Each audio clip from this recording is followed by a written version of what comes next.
Assalamu alaikum wa rahmatullahi wa barakatuh. Innamal mu'minuna ikhwatun. Each and every woman are brother.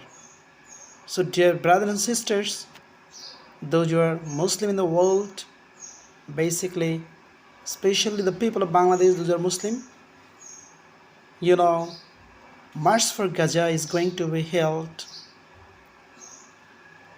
on 12th April 2025 at 3 p.m.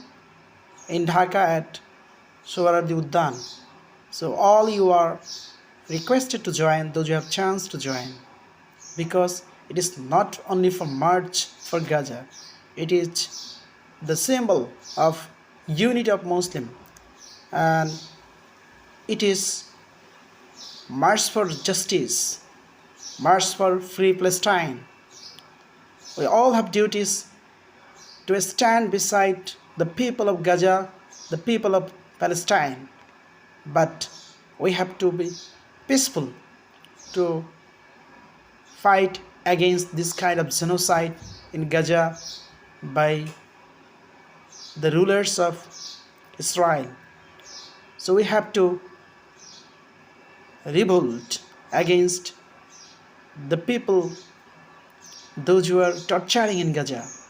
So come and join and show your protest against the genocide by the ruler of Israel.